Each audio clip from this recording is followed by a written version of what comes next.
चलिए, last class में हमने क्या डिस्कस किया था? आगे सभी अभी बाकी हैं बच्चे कुछ?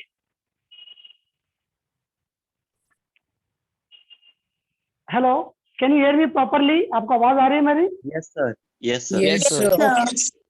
Okay okay, very good very good. चलिए, सो लास्ट क्लास में हमने डिस्कस किया था about the classification of matter, right? हमने मैटर के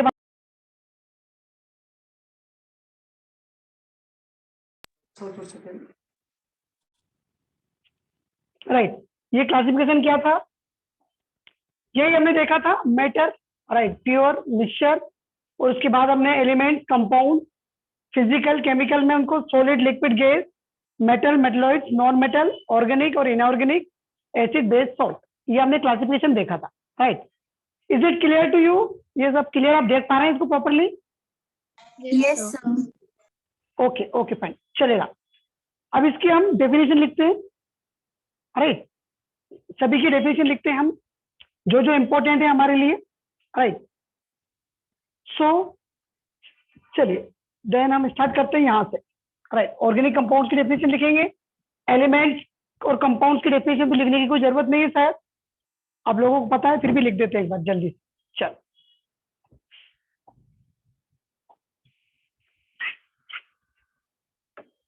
you know about the element. Elements क्या होते हैं? जल्दी इसको डिफाइन कर सकते हैं। एलिमेंट क्या होते हैं? Element element contain same kind of item, right?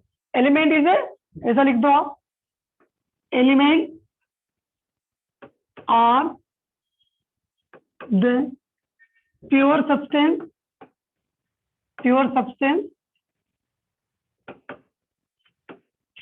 which contain same kind of atom। जो एक ही काइंड के एटम प्रेजेंट हो उसे हम एलिमेंट बोलते हैं, राइट? जल्दी से लिखते जाओ नेक्स्ट पॉइंट।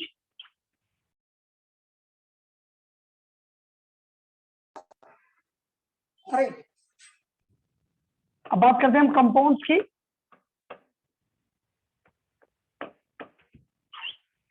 कंपाउंड्स में द कॉम्बिनेशन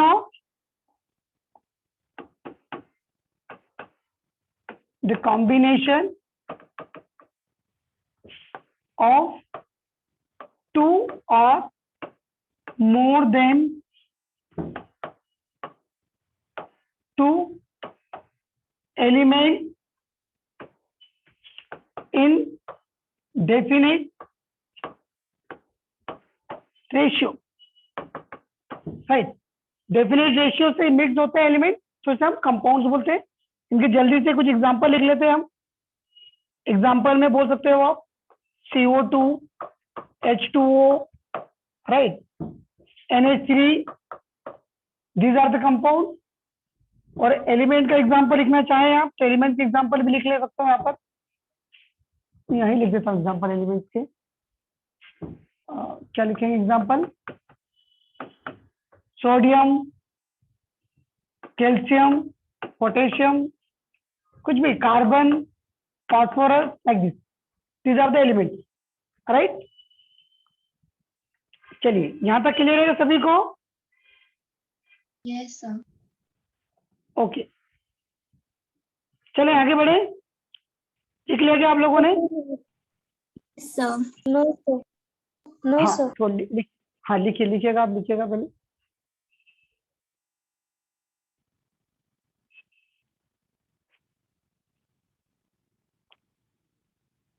हम बहुत बेसिक से स्टार्ट करने जा रहे हैं, राइट?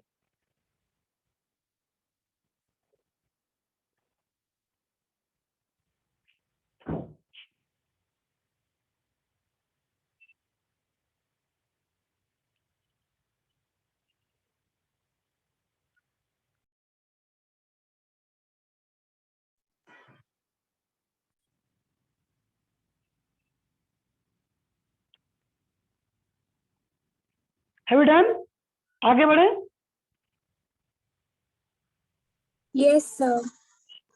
ओके, राइट, चलिए हम आगे चलते हैं अब, और आप वीडियो से भी लिख सकते हो, राइट, बाद में भी लिख लेना आप, ठीक है। सो ये एलिमेंट्स हो गए, कंपाउंड्स हो गए, थोड़ा आगे बढ़ते हैं। अब हम बात करते हैं ऑर्गेनिक कंपाउंड्स की और inorganic compounds, right. Organic compounds के कौन से होते हैं?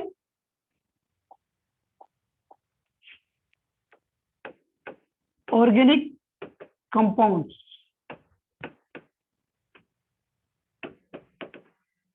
उसमें लिखना आप द कंपाउंड विच obtain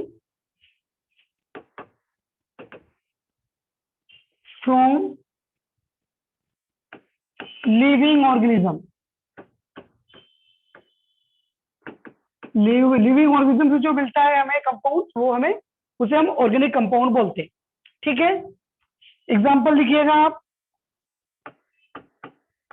क्या हो सकता है? CH3COOH, right.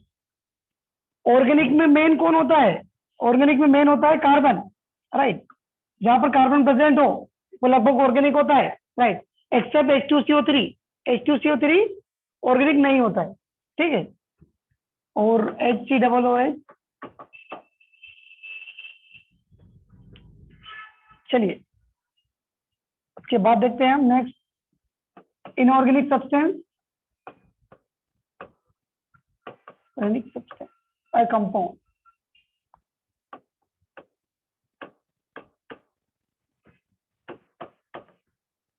इनऑर्गेनिक कंपाउंड्स में क्या होगा? The compound which obtain from non-living organism,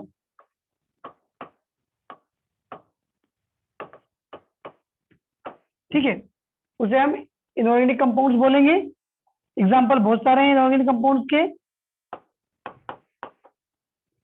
H2SO4,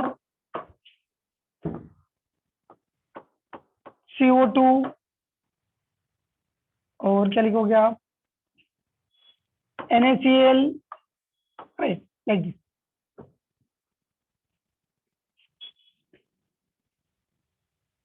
चलिए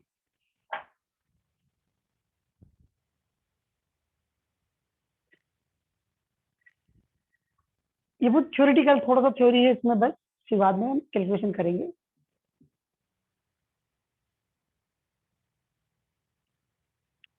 have you done? Yes, sir. Okay okay, very good. चलिए चलिए अब हम चलते हैं आगे। Sir, 1 minute. हाँ, कुछ ब्रेक रहेगा, सॉरी, ठीक है, लिख लीजिएगा।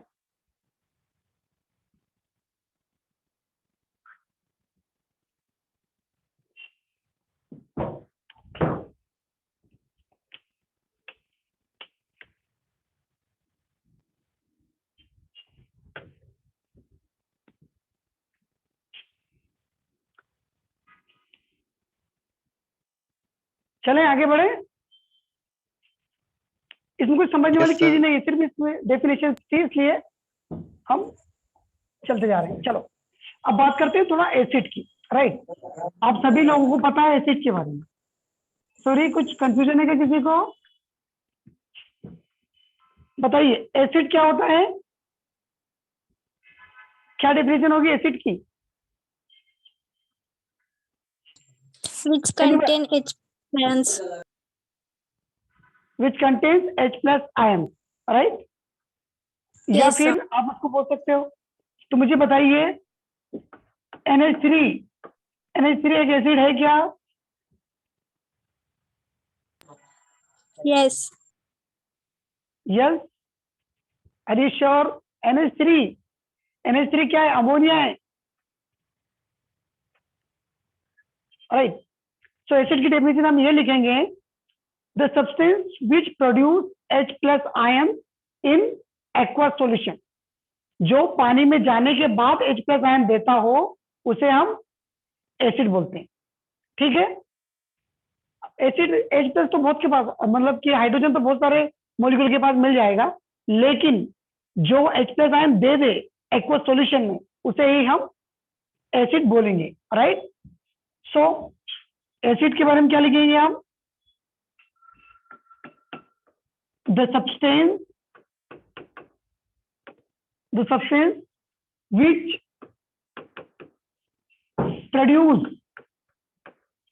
which produce H plus ion। H plus ion की जगह हम H3O plus भी लिख सकते हैं, आयन इन aqueous solution, राइट, इसको हम एसिड बोलेंगे। The solution which, so the substance which produce H plus ion or H3O plus ions in aqueous solution is called acid,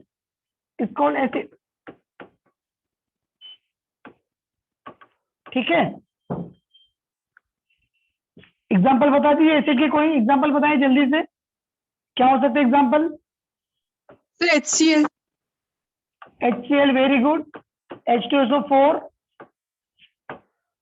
चलो इसको ऐसा लिख देता हूँ, NH3, हाँ मैंने लिख दिया पहला HCl। और बताइए एक और एसिड का नाम बताइए। NH3, H2, HNO3 लिख देता हूँ, HNO3। H2SO4 लिख देता हूँ, H2CO3 लिख देता हूँ, ठीक है। H3PO4 लिख देता हूँ, ठीक है। H4SiO4 लिख देता हूँ, ठीक है। ये 4 टाइप के मैंने एसिड लिख दिए यहाँ पर, ठीक है। अब मुझे ये देखना है कि कौन सा एसिड कितने H प्लस आयन दे रहा है, ये देखना है इसी में। ज्यादा डिटेल में हम डिस्कस नहीं करेंगे, राइट। ये मुझे बताइए, ये HCl पानी में जाने के बाद कितने H प्लस आयन दे पाएगा, HCl और HNO3।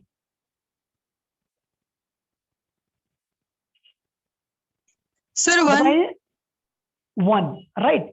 ये सिर्फ एक ही H प्लस आयन है उसके पास, इसीलिए वो H प्लस आयन देगा। तो इसका नाम हम क्या बोल सकते हैं, इसको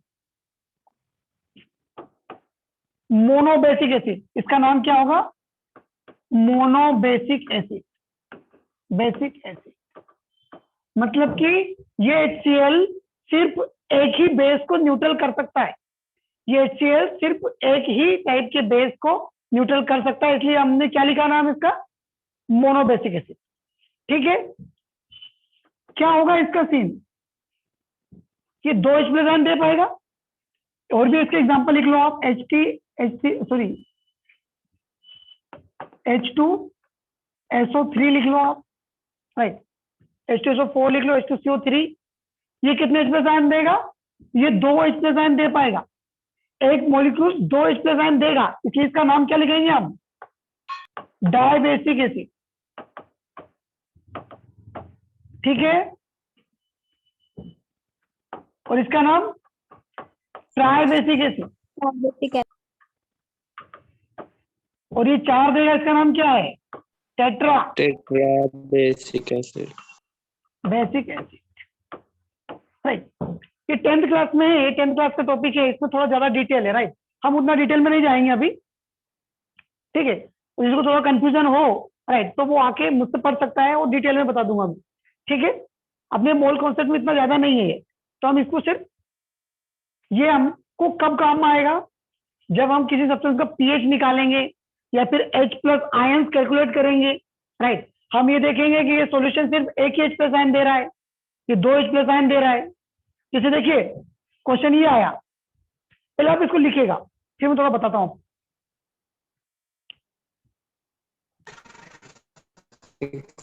सर बोलिए बेटा। सर वो H3+O का एक बार समझाना। H3PO4, H3+O सर आपको। अच्छा ये इसकी बात कर रहे हो आप, ये H प्लस आयन और H3O, मैं बताता हूँ बेटा, ओके मैं बताता हूँ। हैव यू डन, ये आपने लिख लिया क्या, आगे बढ़े हम थोड़ा सा। Yes sir. Yes, sir. Okay yes okay, sir. चलिए चलिए। सो बच्चों का ये डाउट था कि H+ आयन जो होता है एक्चुअली ये एग्जिस्ट नहीं करता, राइट, ये एग्जिस्ट नहीं करता, ये क्या करता है, पानी के साथ मिक्स हो जाता है, राइट। जैसे कि H+ आयन है, H+ आयन का एक और नाम क्या है, मुझे बताइए। नॉर्मल हाइड्रोजन के पास क्या क्या होता है, प्रोटॉन कितने होते हैं हाइड्रोजन के पास, न्यूट्रॉन कितने हैं, इलेक्ट्रॉन कितने होते हैं और मास कितना होता है, जल्दी बताइए मुझे। प्रोटॉन, न्यूट्रॉन, इलेक्ट्रॉन और मास हाइड्रोजन का। प्रोटॉन कितने होते हैं, 1 1। 1 न्यूट्रॉन, न्यूट्रॉन में 1 लिख दो क्या, 0 0। इलेक्ट्रॉन 1 और मास भी 1, ठीक है। 1. Okay okay, correct. सो यदि इसमें से मैंने एक इलेक्ट्रॉन निकाल दिया तो क्या बचा यहाँ पर, प्रोटॉन, इलेक्ट्रॉन और न्यूट्रॉन में यदि एक इलेक्ट्रॉन में निकाल दिया, H+ बनाया, तो प्रोटॉन बचेगा 1, इलेक्ट्रॉन 0 और न्यूट्रॉन भी 0।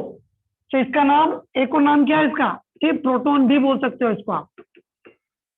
इसका एक और नाम क्या है, प्रोटॉन, सिर्फ प्रोटॉन बोल सकते हो आप। H+ को सिर्फ प्रोटॉन बोल सकते हो क्योंकि इसके पास एक ही प्रोटॉन है। अब देखिएगा, जो एसिड होता है जो H+ आयन देता है पानी में, राइट, तब वो क्या करता है, H+ H2O से मिल जाता है, H2O से मिक्स हो जाता है और क्या बना देता है, H3O+, राइट। आप लोगों को पता है कि H2O तो न्यूट्रल होता है, तो उसके पास 0 चार्ज होता है, और प्लस ऐड हो गया तो H3O+ हो जाता है।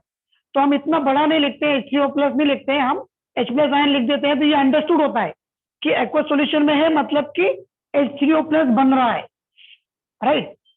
पानी में मतलब कि H3O+ बन रहा है, राइट। तो हम इसको H+ आयन लिखें या H3O+ आयन लिखें, एक ही बात है, ठीक है। अच्छा, कोई मुझे बता सकता है ये बॉन्ड कैसे बनाएगा,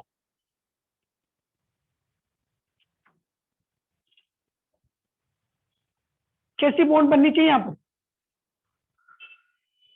Sharing of electron. Sharing of electron, हाँ वो तो बनेगी, H2O में बनेगी, लेकिन H3O+ बनना है, तब क्या होगा। आपने कोऑर्डिनेट बॉन्ड का नाम सुना है, कोऑर्डिनेट बॉन्ड या डेटिव बॉन्ड, नहीं सुना, हाँ, सर। देखो आप, हाँ किसी ने नो सुना सर। होगा, नहीं सुना, चलो मैं आपको स्ट्रक्चर बना के बताता हूँ थोड़ा सा। देखिए, यदि मैं हाइड्रोजन की बात करूं तो हाइड्रोजन गरीब है, उसके पास कोई भी इलेक्ट्रॉन नहीं है, ये H+ आयन है बस उसके पास, ठीक है। अब H2O की बात करूं तो हाइड्रोजन के पास, ऑक्सीजन के पास कितने इलेक्ट्रॉन लोन पेयर में होते हैं, 2 लोन पेयर होते हैं। ये समझ में आया क्या सबको, H2O का स्ट्रक्चर, 2 अनपेयर इलेक्ट्रॉन होते हैं, ये- इनको लोन पेयर बोला जाता है, ठीक है।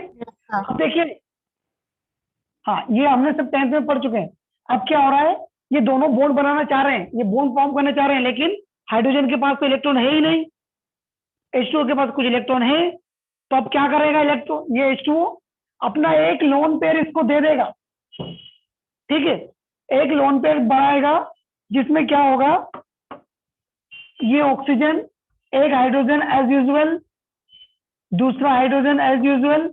अब एक उसने गिरा दिया, इसको लोन पेयर दे दिया, तो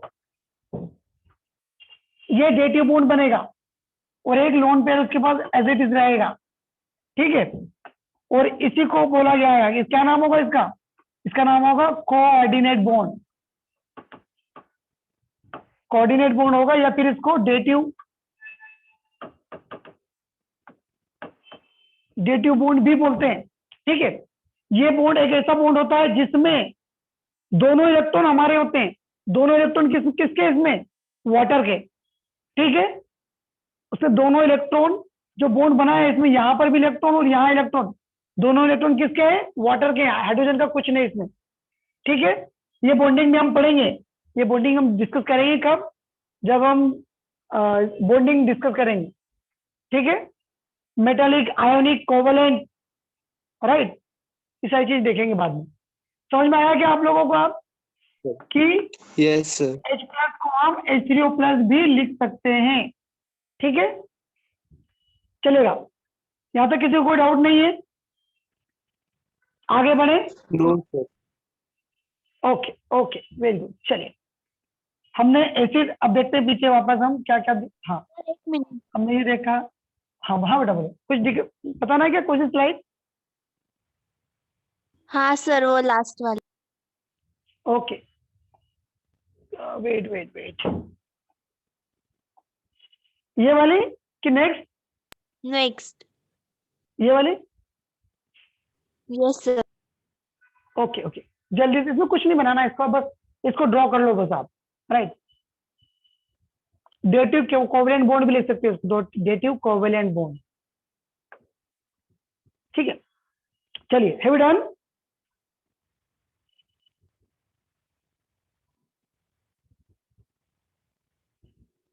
चलें आगे बढ़े। Yes sir.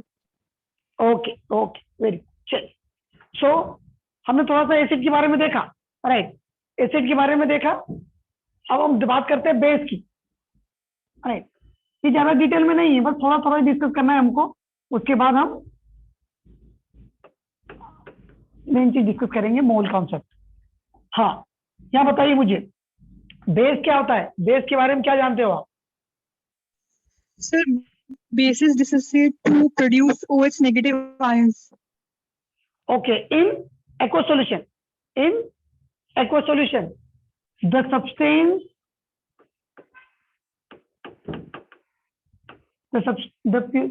which produce OH minus ions in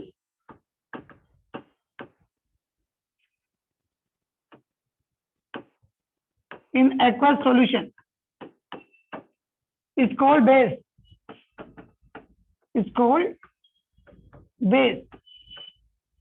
चलिए, जल्दी से इसका एग्जाम्पल बता दीजिए मुझे।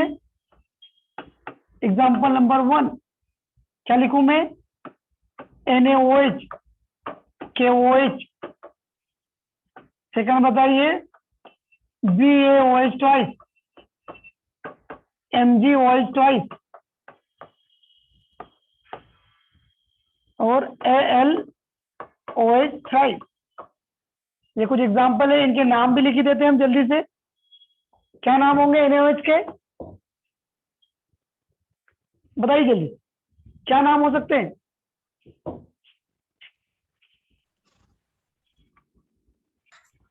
Sir, mono acidic base. Mono acidic base. और सोचो, थोड़ा और सोचो, क्या बोल सकते हैं हम? हाँ, मोनो एसिडिक बेस और डाई ट्राई, बिल्कुल सही है, राइट। लिख लो इनको जल्दी से आप। Mono acidic base, di acidic base और ट्राई एसिडिक बेस, ठीक है। इसका मतलब ये मोनोएसिडिक बेस मीन ये बेस, इसका वन मॉलिक्यूल किसी वन एसिड को न्यूट्रल कर सकता है। वन मॉलिक्यूल ऑफ NaOH किसी वन मॉलिक्यूल ऑफ एसिड को न्यूट्रल कर सकता है, राइट। ये किसी 1H+ आयन को न्यूट्रल कर सकता है, ये किसी 2H+ आयन को न्यूट्रल कर सकता है, ये किसी 3H+ आयन को न्यूट्रल कर सकता है, ठीक है। यहां पर एक और पॉइंट लिख लो आप नोट करके, you know about the alkali. Alkali क्या होता है? अल्कलीज,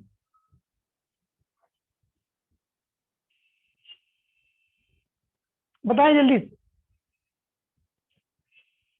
दोज बेस, नहीं, those base dissolve in water, right.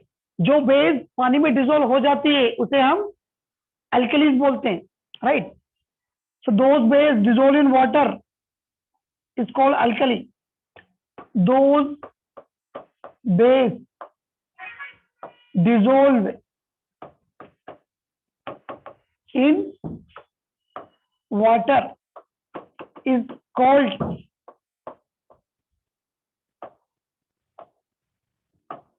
alkalis। चलिए, those base dissolve in water is called alkalis। क्या सारी बेस पानी में डिजोल्व हो जाती है? No, sir. No, sir. नहीं, नहीं सारी नहीं होगी, सारी नहीं होगी। जैसे हम ट्रांजिशन मेटल्स जो बेस बनाएगा, राइट, वो पानी में डिजोल्व नहीं होगी। और आप लोगों ने देखा होगा ग्रुप नंबर 1, ग्रुप नंबर 1 का क्या नाम है?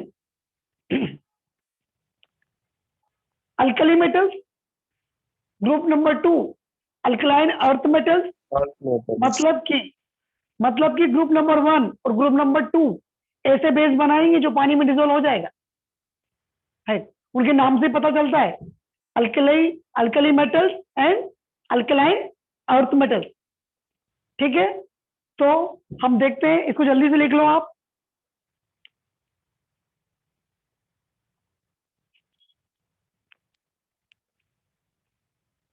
फिर हम आगे चलते हैं।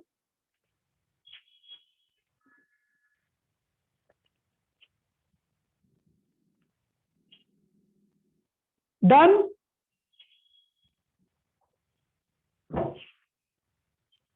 Yes, sir.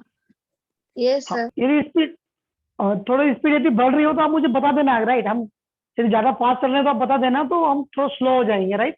बट हम थोड़ी बेसिक बेसिक चीजें डिस्कस कर रहे हैं जो कि हमारे इससे रिलेटेड है, थोड़ी सी मोल कॉन्सेप्ट से रिलेटेड होगी, राइट। चलिए, अब हम देखते हैं, यदि 1 मोल NaOH कितने मोल OH माइनस आयन देगा? यदि ऐसा क्वेश्चन आता है, 1 मोल NaOH कितने OH माइनस आयन देगा, तो क्या बताओगे आप? क्वेश्चन फिर से रिपीट करता हूं, 1 मोल NaOH कितने OH आयन दे सकता है? 1 मोल। 1 mole. 1 मोल, वेरी गुड। यदि मैं BOH की बात करूं तो 2 मोल। 2 moles. 2 मोल। NaOH3 की बात करूं तो 3 मोल। 3। ठीक है, 3 मोल। ऐसा ही एसिड के साथ भी होगा। मोनोबेसिक सिर्फ एक ही मोल H प्लस आयन देगा, और डाइबेसिक 2 मोल, ट्राइबेसिक 3 मोल। ठीक है, चलिए, यहां तक समझ में आया होगा सभी को।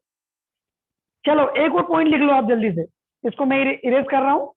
ठीक है, ऑल अल्कलीज और बेस, यहां लिख लो एक पॉइंट नोट में। आपका जो नोट बना है उसमें नोट सेकंड लिख लो आप। All alkalies are base, but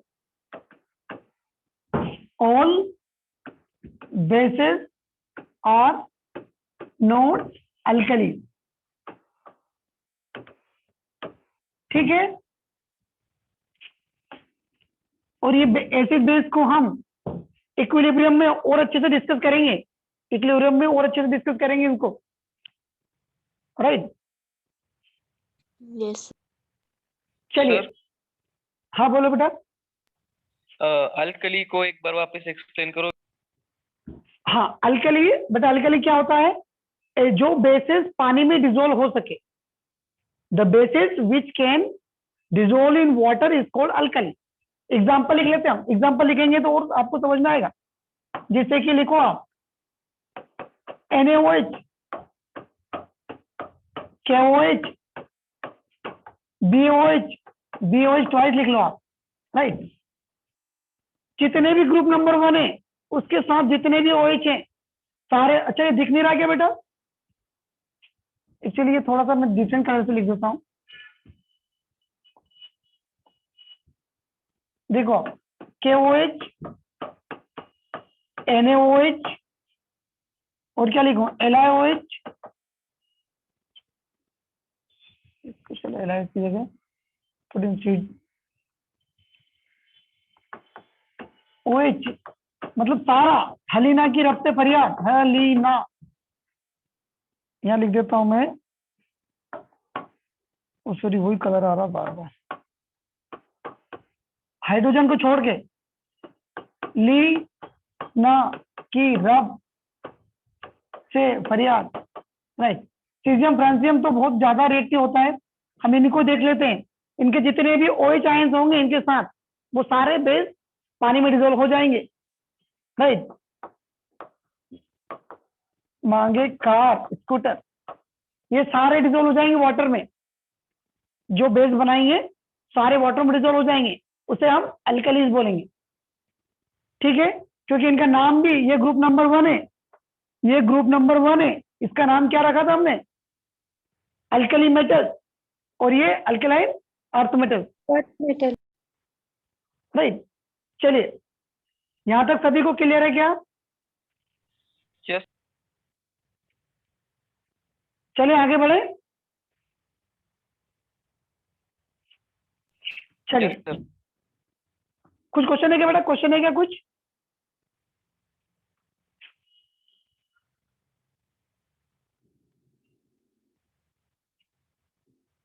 बताइए, any doubt? No sir. Okay okay okay, चलिए अब हम चलते हैं आगे। अल्कलीज हो गया, डिस्कस हो गया। अब मुझे क्वेश्चन डिस्कस करना है। अभी हमने मोल इंट्रोड्यूस नहीं किया, लेकिन थोड़ा सा मोल के बारे में देख लेते हैं। How many moles are required to neutralize, how many moles of NaOH, NaOH लिख देता हूं, NaOH required to neutralize 3 moles of BaOH twice, 3 mole BaOH twice को न्यूट्रल करने के लिए, सॉरी H2SO4 लिखना पड़ेगा, न्यूट्रलाइज H2SO4, राइट। 3 मोल H2SO4 को न्यूट्रलाइज करने के लिए कितने NaOH चाहिए आपको? जल्दी से कमेंट बॉक्स में आंसर लिखो आप। 3 मोल्स H2SO4 को न्यूट्रलाइज करने के लिए कितने मोल्स NaOH चाहिए?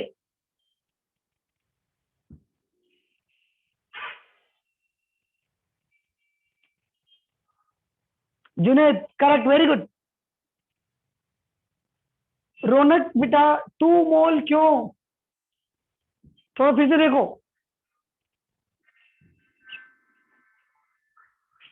सभी के आंसर आने चाहिए फटाफट जल्दी से।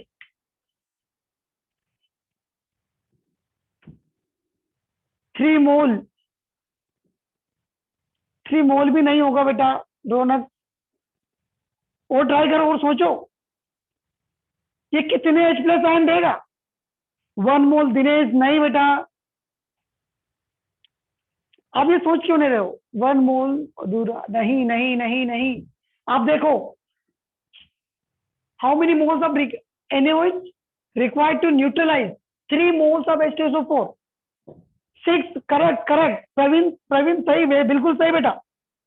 अब देखो आप 3 मोल्स H2SO4 है, मतलब कि H2SO4 1 मोल 6, 1 मोल 2 H+ आयन देगा, 1 मोल 2 H+ आयन देगा, तो 3 मोल है हमारे पास। तो कितने H+ आयन होंगे? 6 H+ आयन होंगे अपने पास, राइट। अब इसको न्यूट्रल करने के लिए NaOH चाहिए आपको, और यहां पर ये 1 मोल एक ही OH में आयन देगा, तो कितने? 6 मोल, 6 मोल OH माइनस आ जाएंगे तो काम हो जाएगा। समझ में आया क्या? शवनी करेक्ट, वेरी गुड। सभी को समझ में आया? Yes sir. ये 6 H+ आयन देगा, और ये OH माइनस 1 मोल एक ही दे रहा है, तो 6 मोल लेंगे तब जाके 6 OH माइनस मिलेंगे मुझे, 6 मोल OH माइनस मिलेंगे, राइट। ये थोड़ा सा ध्यान देना, हमको थोड़ा सा ध्यान देना है इसको, ठीक है, चलो समझ में आया क्या ये कॉन्सेप्ट? Yes, sir. ओके, सभी को क्लियर है? चले आगे चले, ठीक है। किसी को कुछ लिखना तो नहीं इसमें से? इसमें तो कुछ होगा नहीं शायद। चलिए एसिड की बात की हमने, बेस की बात की हमने, अल्कलीज की बात की हमने, थोड़ा सॉल्ट के बारे में बात कर लेते हैं।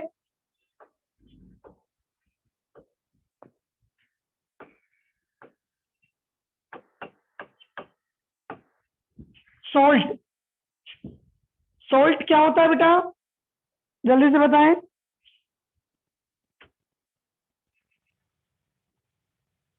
एनीवन बताइए कुछ सॉल्ट के बारे में।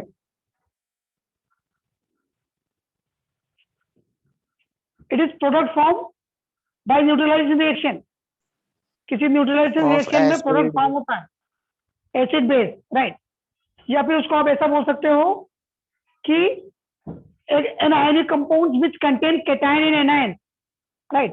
एक आयनिक कंपाउंड हो जिसमें कैटायन और एनायन हो except hydrogen and OH minus ion. मतलब कि आपने सॉल्ट देखा होगा NaCl, MgCl2, right, CaSO4, right. ये कॉमन नॉर्मल सॉल्ट है, ये सारे नॉर्मल सॉल्ट है, राइट, ना एसिडिक ना बेसिक, ठीक है। सो इनके पास एक तो कैटायन होगा, एक तो पॉजिटिव चार्ज होगा, एक नेगेटिव। यहाँ पर पॉजिटिव और यहाँ पर नेगेटिव, राइट। यहाँ पर भी पॉजिटिव और यहाँ पर नेगेटिव। मतलब पॉजिटिव और नेगेटिव आयन होने चाहिए, वो हम उसको सॉल्ट बोल देंगे, ठीक है। अब यदि H+ आयन होगा तो वो एसिडिक सॉल्ट हो गया, और OH- आयन होगा तो वो बेसिक सॉल्ट हो गया। लेकिन हम उसको उतना डिटेल नहीं जाएंगे। सिंपल सॉल्ट क्या देखा है आपने, कि जिसके पास कैटायंस हो, एनायंस हो, राइट, उसे हम सॉल्ट बोलेंगे, लेकिन इसमें हाइड्रोजन और हाइड्रोक्साइड आयन नहीं होने चाहिए। समझ में आया क्या? कि सिंपल सॉल्ट की बात कर रहे हैं हम, राइट। चलिए, so the substance which contain cation and anion, यहाँ डेफिनेशन लिख देता हूं मैं, यहाँ पर डेफिनेशन लिख लो आप। The ionic compound, the ionic compound which contain cations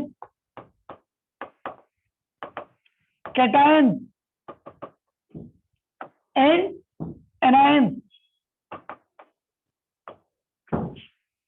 except H+ or OH or OH- ion, right, उसे हम सिंपल सॉल्ट बोलेंगे। सिंपल सॉल्ट की डेफिनेशन है ये, सिंपल सॉल्ट की, ठीक है। The ionic compound which contain cations and anion except H+ और OH- ion, this is called simple salt, right. वैसे हम इसको पढ़ भी चुके हैं पहले भी, राइट, 10th में पूरा था ये अपने।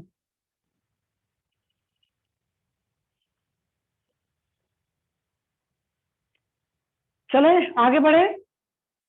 Yes, sir. Yes, sir. Okay okay, very good, very nice. चलिए, सिंपल सॉल्ट की बात हो गई हमारे पास। अब हम बात करेंगे एसिडिक सॉल्ट की, न्यूट्रल सॉल्ट की। ये फिर हम एक और बात कर लेते हैं।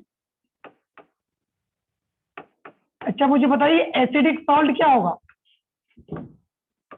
एसिडिक सॉल्ट कब बनेगा? एसिडिक सॉल्ट कब बनेगा? जब Sir, when strong, acid is so strong, base is weak. Correct, very good. मतलब कि आपके पास एक स्ट्रॉन्ग एसिड है और वो किसी वीक बेस से रिएक्शन कर रहा है, तो आपको कौन सा सॉल्ट मिलेगा? एसिडिक सॉल्ट मिलेगा, एसिडिक सॉल्ट, राइट। एग्जांपल जल्दी से लिख लो एक। क्या लिखे हम? HCl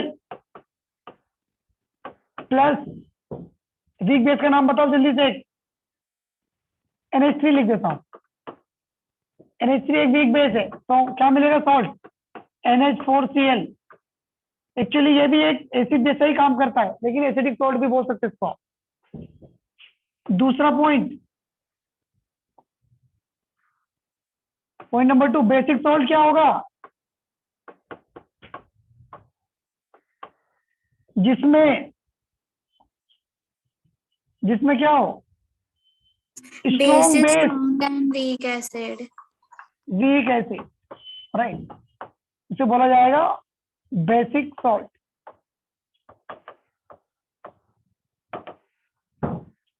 चलिए इसका एग्जांपल लिख लो आप। Strong base KOH NaOH plus weak acid आप लिख लो CH3COH। क्या बनेगा? CH3COOK plus H2O, right. Potassium acetate, right, ये क्या होगा? बेसिक सॉल्ट होगा।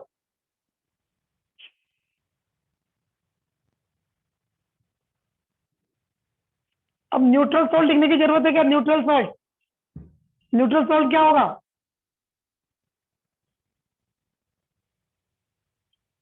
Strong acid and strong base, Strong base.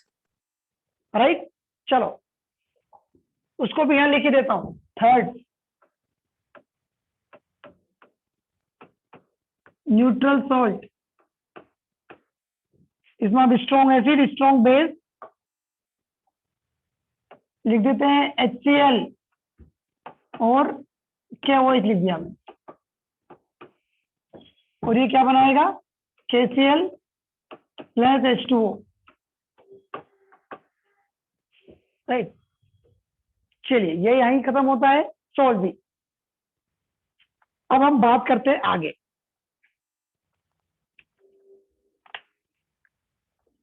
ये तो बहुत सारी ये बेसिक चीजें थी, राइट, जो हम डिस्कस किए हमने। अब हम आगे बात करते हैं डाल्टन एटॉमिक थ्योरी के बारे में। ये सभी ने लिख लिया क्या? Yes, sir. Sir does Yes, sir. Everything produce water molecules? हाँ, सारी न्यूट्रलाइजेशन रिएक्शन वाटर प्रोड्यूस करेगी, राइट, और वो सारी एक्सोथर्मिक होगी। All neutralization reaction are exothermic in nature, right. Sir आप किसी फिर को वो डाइल्यूट, फर्स्ट वाले रिएक्शन में वाटर मॉलिक्यूल्स क्यों नहीं निकला? HCl प्लस NH3, अच्छा इसमें नहीं निकला क्या? एक्चुअली इसको एक्वस लेना पड़ेगा आपको। HCl NH3 NH4Cl, यहाँ एक्चुअली ये रिएक्शन एक्वस नहीं हुई क्या? NH3 HCl, wait, acidic salt शायद इसमें तो प्रोड्यूस तो होना चाहिए। हाँ वेट, एक्चुअली क्या है, इसको मैंने डायरेक्ट लिखवा दिया आपको। इसमें क्या होगा? NH3 क्या होता है? NH3 क्या होता है? गैस होता है, राइट। अब ये क्या होगा? NH3 को गैस स्टेट में वो क्या होगा? रिएक्शन नहीं होगी। इसको आपको क्या करना पड़ेगा? पानी में मिलाना पड़ेगा, तो बनाएगा NH4OH, राइट, बेस बनाएगा। फिर HCl से रिएक्शन करेंगे हम। मैं डायरेक्ट आपको यहां से लिखो, फिर इसको हटा देता हूं मैं, ठीक है। अमोनियम गैस को हम जैसे ही पानी में डालते हैं NH3 को, तो क्या प्रोड्यूस होता है? NH4OH, ठीक है। अब चलो अब रिएक्शन करवाओ इसकी। Strong acid HCl NH4OH gives NH4Cl plus H2O, ठीक है। मैंने आपको डायरेक्ट लिखवा दिया था उसमें NH3 के साथ, राइट, क्योंकि NH3 जैसे ही पानी में जाएगा वो NH4OH बना देगा, राइट। और ये सारी रिएक्शन पानी में हो रही है, ये एक्वस सॉल्यूशन में ही हो रही है, राइट। बिना एक्वस से कोई सी रिएक्शन नहीं इसमें भी, ठीक है। Yes sir. चलो समझ में आया क्या? आगे बढ़े। Yes sir. ओके, चलिएगा, ये एसिड हो गया, बेस हो गया, सॉल्ट हो गया। अब हम चलते हैं डाल्टन एटॉमिक थ्योरी के पास। डाल्टन ने क्या बोला था? आप लोगों को पता है सभी को डाल्टन एटॉमिक थ्योरी क्या थी? बताइए जल्दी से।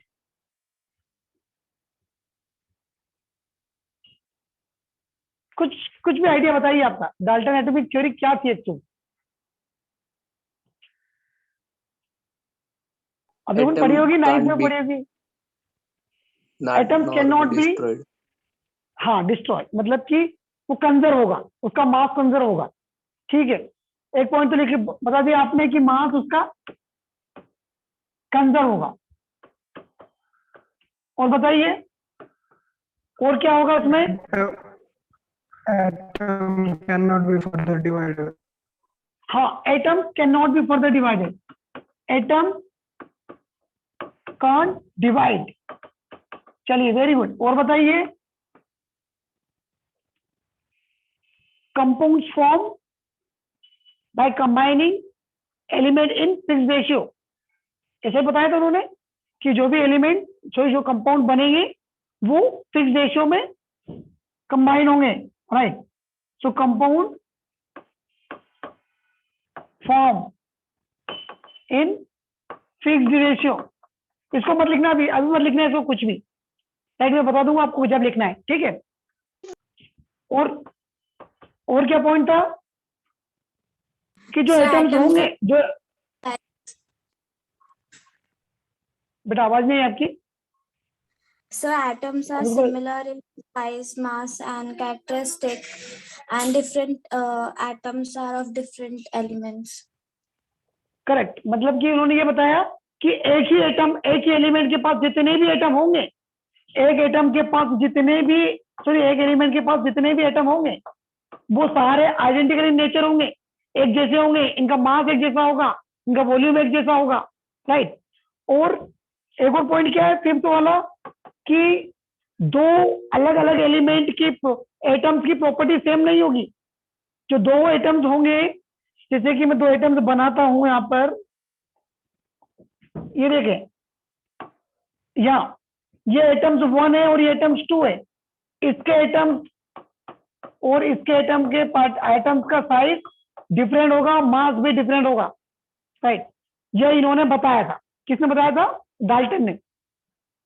लेकिन उसके बाद क्या वो सही पॉइंट, सारे पॉइंट पे सही साबित हुए थे? No, No, sir. sir. नहीं हुए। No sir. कहाँ कहाँ गलत हुए थे, कहाँ कहाँ गलत हुए वो? फर्स्ट पॉइंट, मास कंजर्व होता है, ठीक है, केमिकल रिएक्शन में मास कंजर्व होता है, ये आज भी हम मानते हैं, right. Atoms can not B divided, अब तो डिवाइड कर रहे हैं हम, प्रोटॉन लिख रहे हैं, न्यूट्रॉन लिख रहे हैं, इलेक्ट्रॉन लिख रहे हैं, सब एटॉमिक पार्टिकल भी आ गए। हाँ, ये भी कंपाउंड, ये फिक्स रेशियो में होता है मास, ये तो सही है कि जो भी कंपाउंड बनता है उसके डेफिनेट रेशियो से ही एलिमेंट कंबाइन होता है, यहाँ पर बिल्कुल सही थे वो। और यहाँ पर उन्होंने ये बताया था कि ये पूरा आइडेंटिकल होगा, लेकिन जब आइसोटोप और आइसोबार आए तो उनके दोनों पॉइंट गलत कर गए। आइसोटोप और आइसोबार ने ये बताया कि सेम एलिमेंट के मास अलग अलग भी हो सकते हैं। जैसे कि बात करें हम कार्बन की, 612 और 613, 614, देखिए एलिमेंट एक ही है कार्बन, बस इसके मास अलग अलग हैं, मतलब कि यहाँ पर वो डिफर हो गया। और आइसोबार जब आया तो उन्होंने ये बताया कि डिफरेंट एलिमेंट की प्रॉपर्टी भी कुछ सेम हो सकती है, जैसे कि आप बात करो आर्गन की, आर्गन, सॉरी क्या बना रहा हूं, आर्गन 18, अरे यार कलर ही चेंज कर लेता हूं, आर्गन 18, 40, कैल्शियम 20, 40, यहां पर देखो दोनों का मास सेम है, राइट। सो यहां पर भी डाल्टन क्या हो गया, फेल कर गए, ठीक है। चलो, तो इनके पॉइंट आप लिख लो जल्दी से, मैं बताता हूं आपको पॉइंट, मैंने कहीं लिख रखे हैं शायद पॉइंट इनको। हाँ, ये डाल्टन एटॉमिक थ्योरी है। Matter is made up of very small individual particles called atom. All atoms of given element are identical in all respect, mass, size and shape. ठीक है, atoms can not be created nor be destroyed during a chemical reaction. Atoms of different elements are differ with respect to their size and mass. चाहे तो आप screenshot ले सकते हो, चाहे तो आप लिख सकते हो इसको। ये है हमारी Dalton atomic theory, right. Screenshot ले लो तो चलेगा, स्क्रीनशॉट ले लोगे तो चलेगा इसका। Excuse me, sir. बोलो बेटा। सर ये फोटो शेयर कर दो ना ग्रुप पे। फोटो ये किस एक्चुअली कैसे शेयर करूंगा, मतलब फोटो खींच के भेज दूं यूं? Yes, ठीक है, sir. Yes. मैं डाल्टन एटॉमिक थ्योरी की फोटो खींच दूंगा इसकी। ठीक है, ये तो Yes, पूरा शेयर तो पूरी पीपीटी शेयर तो नहीं होगी, लेकिन मैं आपको इसका भेज दूंगा आपको। ठीक है, चलिए, इसकी लिमिटेशन भी है। लिमिटेशन क्या क्या है? Atoms can be divide, electron, proton and neutron, right. और क्या है? Axis isobar and isotope. ये बताते हैं कि सेम एलिमेंट के एटम भी डिफरेंट हो सकते हैं और डिफरेंट एलिमेंट के एटम भी सेम हो सकते हैं। ये इन्होंने axis of isotope and isobar के बारे में बताया। He could not explain the law of gaseous volume। ये इसका मेन था। ये तीनों क्या है उसके लिमिटेशन है डाल्टन एटॉमिक थ्योरी की। चलिए, यहां तक सभी को क्लियर है शायद? Yes sir. ये हमने थोड़ा स्पीड में कर लिया इसको, क्योंकि ये बहुत ही बेसिक था और आप कहीं ना कहीं देख चुके हैं। अब बारी आती है हमारे पास मास की, राइट। अब एटॉमिक मास के बारे में डिस्कस करेंगे और पूरा मोल के बारे में डिस्कस करते हैं। ठीक है, चलिए, इसको मैं भेज दूंगा आपको, राइट। ये आप लोगों को भेज दूंगा, डाल्टन के ड्रॉबैक और सारी चीजें। ठीक है, अब बात करते हैं हम एटम की। अब मुझे बताइए, you know what is atomic mass? Atomic mass क्या होता है?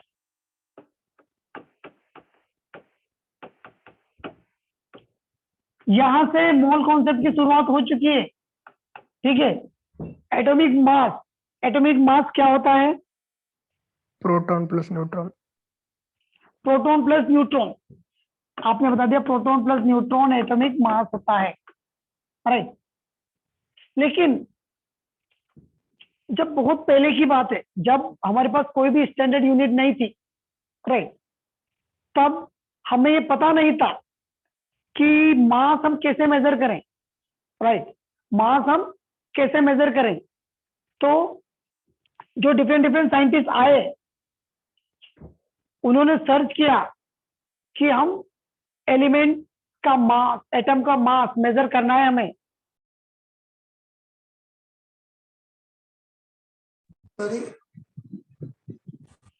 चलो, हाँ, तो क्या हुआ? उन्होंने एक एलिमेंट लिया हाइड्रोजन, और उसके रिस्पेक्ट में सभी का मास मेजर करना स्टार्ट किया। उन्होंने क्या किया?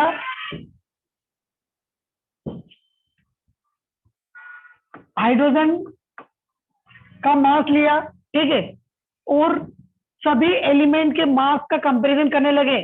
जैसे हीलियम के पास 2 हाइड्रोजन होंगे मास के बराबर, दो नहीं होगा।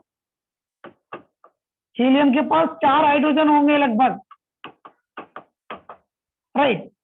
और लिथियम के पास 7 हाइड्रोजन होंगे, राइट। ऐसा कंपैरिजन स्टार्ट किया इन्होंने, लेकिन ये काफी लेंदी जा रहा था और फ्रैक्शनल में भी मास आ रहा था, इन्होंने इसको छोड़ा। फिर दूसरा लिया इन्होंने ऑक्सीजन, और ऑक्सीजन के कंपैरिजन मास निकालना स्टार्ट किया। सो ऑक्सीजन को उन्होंने क्या किया? ऑक्सीजन का एटॉमिक मास कितना होता है, जल्दी बताएं? 16। ओके, तो 16 का उन्होंने क्या किया? 16 पार्ट किए, राइट। 16 पार्ट किए, 16 पार्ट्स को, फिर उसके एक पार्ट्स को क्या किया? कंपेयर करना स्टार्ट किया एलिमेंट से, राइट। तो उन्होंने इसको कैसे लिखेंगे हम? जैसे कि इसके 1 यूनिट को लिख सकते हैं हम 1/16, right. 1/16 times of mass of oxygen atom. इसको यहां से हटा देता हूं, यहां लिख 1/16 times mass of oxygen atom. ये 1 यूनिट हो गई थी, 1 यूनिट, ठीक है। लेकिन इसका मास भी, ये भी थोड़ा हेवियर पड़ रहा था उनको, राइट। सो और इससे भी कैलकुलेशन सारे सही नहीं हो पा रहे थे। तब उन्होंने क्या किया, उन्होंने लिया कार्बन लिया, और कार्बन से जब मेजरमेंट किया तो कार्बन से सभी का एटॉमिक मास बिल्कुल परफेक्ट बैठ रहा था, राइट। तो उन्होंने कार्बन को एक स्टैंडर्ड यूनिट मान लिया, ठीक है। सो उन्होंने ये देख लिया कि सबसे पहले कार्बन को लिया इन्होंने और उसके 12 पार्ट किए, 12 पार्ट किए, राइट, लाइक दिस। और उसका क्या किया, एक पार्ट को 1 यूनिट मान लिया, इसको मान लिया 1 यूनिट, ठीक है। इसको समझना, एक कार्बन लिया, राइट, उसके बाद एक पार्ट को मान लिया उन्होंने 1 यूनिट, और इस यूनिट के हिसाब से सभी का मास कंपैरिजन करना स्टार्ट किया, राइट। सो जैसे कि बात करूं मैं ऑक्सीजन की, ऑक्सीजन का मास कितना होता है, 16 होता है, राइट। तो ये कितने टाइम्स है, 16 times 1/12 of mass, 1/12 of mass of carbon 12 atom, right. ये जो 16 जो ऑक्सीजन का मास है वो 1/12 of mass of carbon 12 atom के बराबर है, ठीक है। समझ में आया क्या, या फिर इसको आप ऐसा लिखो, थोड़ा कंफ्यूजन आ रहा हो तो इसे लिखना आप। सबसे पहले मैं लिखता हूं relative atomic mass, relative atomic mass, atomic mass किसी भी सब्सटेंस का निकालना है, जिसका भी एलिमेंट्स का निकालना है, उसको डिवाइड करेंगे हम किससे, 12 1/12 of mass of carbon 12 atom. जो कार्बन 12 एटम, इसे डिवाइड करेंगे तो उसका एक मास आएगा, इसे हम बोलेंगे रिलेटिव एटॉमिक मास। मैं आपको लिखवा दूंगा, आपको बिल्कुल लिखने की जरूरत नहीं है अभी, आप सिर्फ एक बार समझ लें इसको, ठीक है। सो रिलेटिव एटॉमिक मास क्या होगा, हमने 1 यूनिट लिया और कितने टाइम से, जैसे कि ये तो 1 यूनिट मान लिया हमने, 1/12 को 1 यूनिट मान लिया, और यहां पर यदि ऐसी 10 यूनिट है, यहां पर ऐसी 10 यूनिट है, तो इसका मास कितना होगा, ऐसी छोटी छोटी यूनिट यहाँ पर 10 है, तो इसका मास कितना होगा, 10 होगा, राइट। मतलब इसका मास 10 होगा। सो मतलब इसी से कंपैरिजन किया इन्होंने किसका कंपैरिजन किया, 1/12 of mass of carbon 12 atom. मतलब कि ये पीस को, जैसे कि हम देखते हैं ना एक मशीन, एक जो वेट तोलते हैं, राइट, उसमें क्या किया, एक साइड इन्होंने ये छोटे छोटे पार्ट्स रखे इसके यूनिट के, और दूसरी तरफ एक एलिमेंट को रखा या एटम को रखा, उसको मेजर करके देखा तो कितने पार्ट आ रहे थे उसमें, किसी में 5 आ रहे थे, किसी में 7, किसी में 10, किसी में 20, किसी में 25। इस तरीके से इन्होंने मास सभी का निकाला, उसे क्या नाम दिया, रिलेटिव एटॉमिक मास। ये क्या था, रिलेटिव एटॉमिक मास। यहां तक कि समझ में आया क्या आप लोगों को, बताएं पहले। Yes, sir. Yes. हाँ, हमने सिर्फ एक ही पूरे एटम का छोटा सा पार्ट लिया और उसके हिसाब से मेजर किया, ठीक है, और उसी को हमने स्टैंडर्ड यूनिट मान लिया और उसके हिसाब से हमारा काम चलता गया, ठीक है। तो अब देखिए, अब यदि किसी एलिमेंट का मास, यदि किसी एटम का मास 4 है, इसका ये हीलियम है, हीलियम का 4 है, इसका मतलब क्या होगा, कितने यूनिट है इसके पास? 4। तो मैं ऐसा लिख दूं क्या, 4 times of 1/12 of mass of carbon 12। चलो हीलियम का हो गया, नाइट्रोजन का बताइए, नाइट्रोजन का कितना होता है? 14। इसका मतलब क्या होगा, 14 times of 1/12 of mass of carbon 12। चलो और देख लेते हैं, सल्फर 32 इंटू 32 मतलब कि 32 times of 1/12 of mass of carbon 12। ये मुझे बहुत ज्यादा लग रहा है, इसको मुझे बहुत ज्यादा लिखना पड़ रहा है।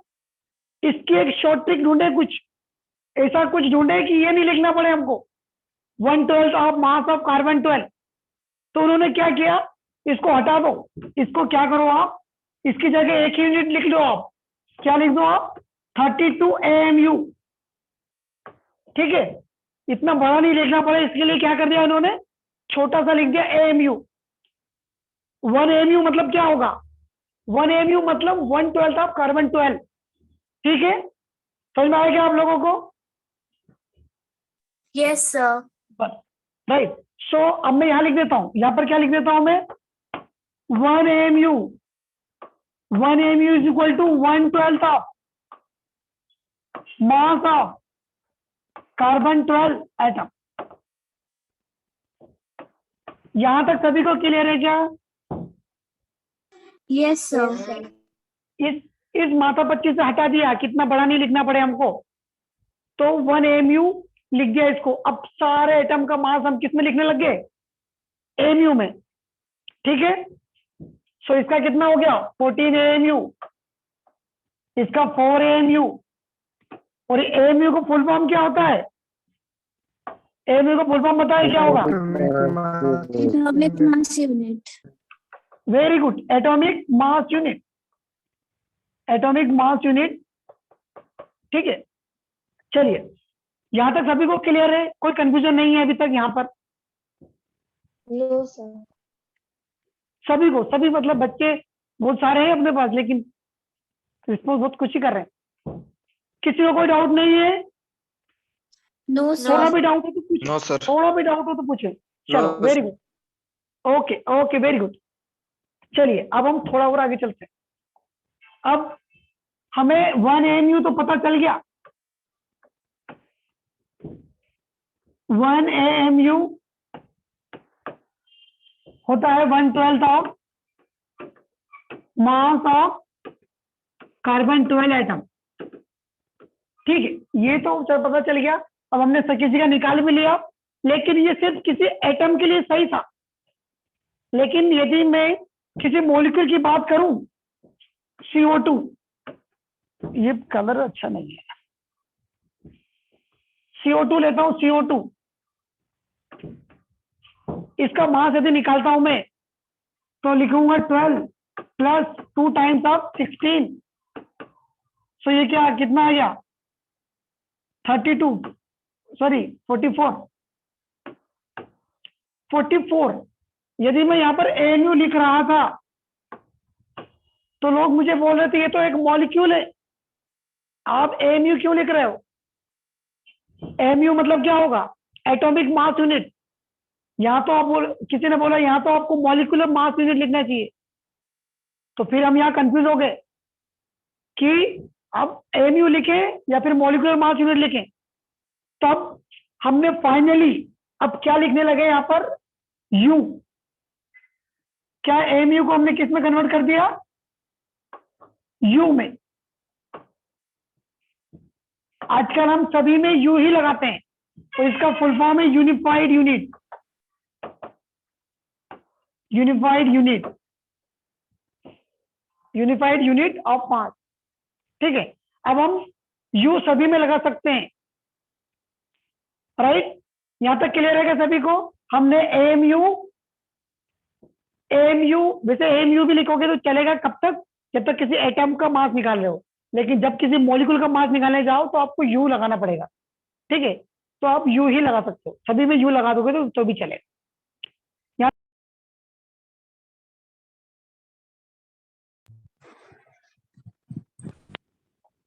बताएं, यहां तक सभी को क्लियर है क्या?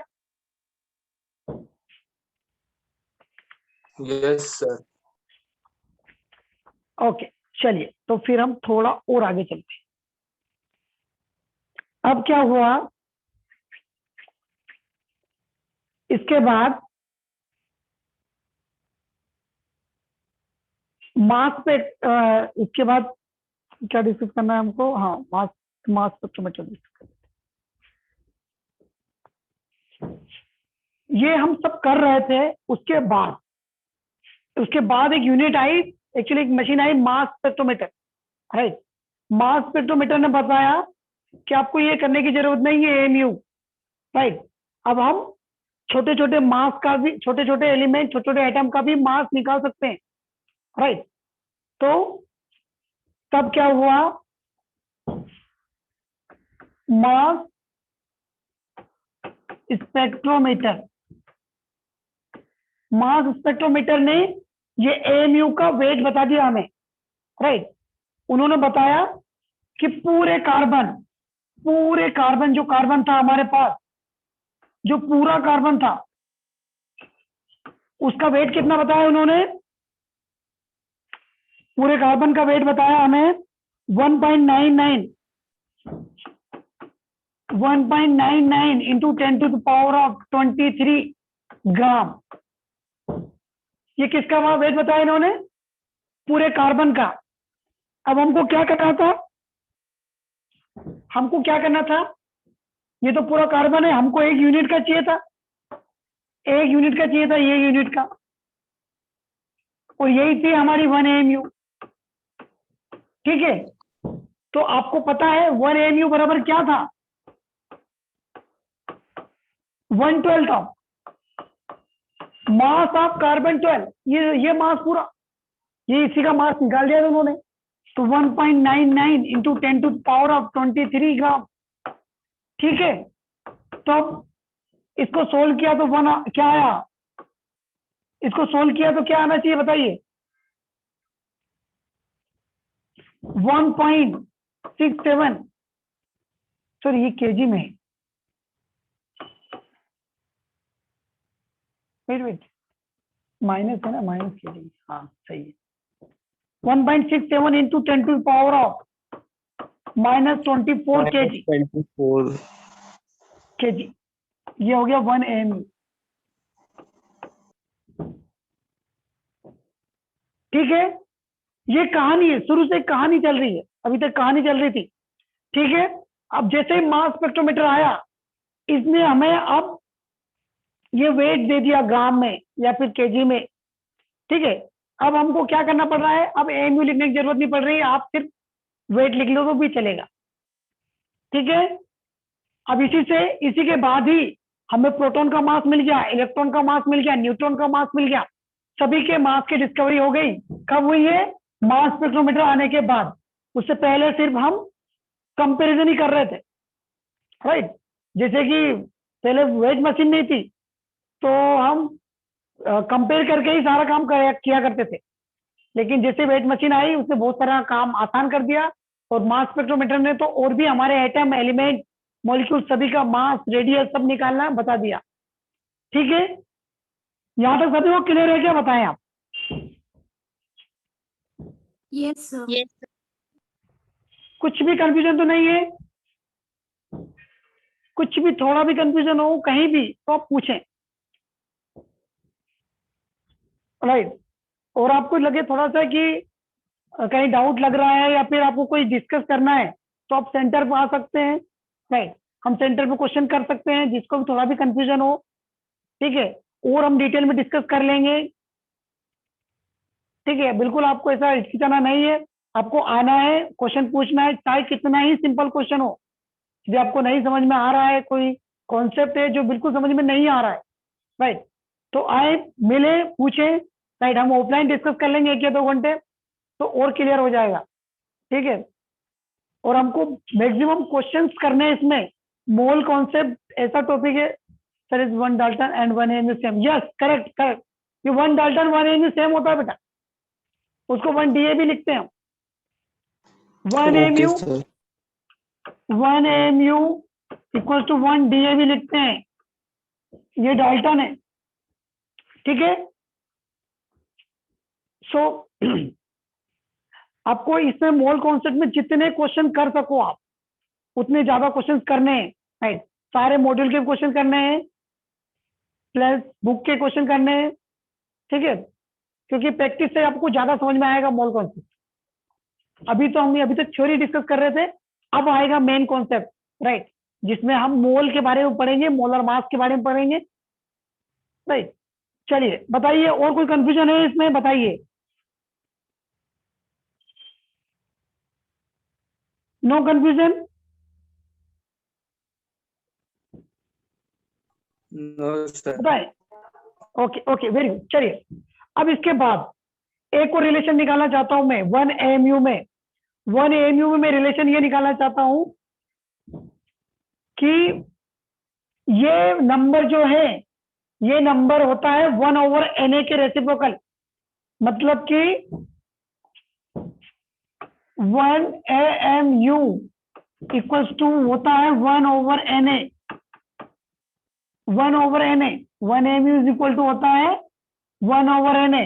आप चाहे तो 1 AMU सॉरी 1/NA। NA बता आपको क्या होता है? Avogadro number. Avogadro number. Number. Avogadro number. Avogadro number जो होता है वो क्या होता है? NA वैल्यू क्या होगी? 6.02 into 10 to power of 23 particle, right. ये 23 पार्टिकल होता है। और यहां पर ये कितना आया था? केजी में आया था,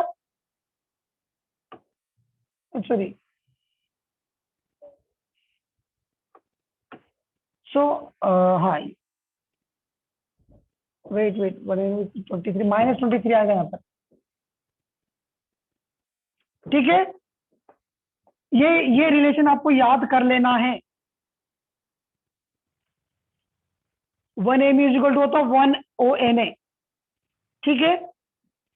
अब थोड़ा सा मैं आगे चलता हूं, एक और चीज बताना चाहता हूं आपको, क्या कि यदि मैं ऑक्सीजन की बात करूं, 1 मोल ऑक्सीजन की बात करता हूं, 1 मोल एक्चुअली बेटे मोल तो बाद में डिस्कस करेंगे सारे, आपको नहीं तो कंफ्यूज हो जाओगे, ठीक है। यहां तक आप लोगों को क्लियर है क्या? चलिए, सो जो रिमेन थिंग है हम नेक्स्ट क्लास में डिस्कस करेंगे, राइट। इसके अब मैं कुछ क्वेश्चन भेजूंगा आप लोगों को, वो क्वेश्चन ट्राई करना, ठीक है।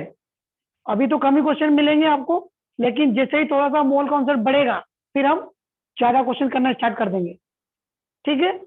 वो सारे क्वेश्चंस को समझना है, उसके बाद करना है, ठीक है।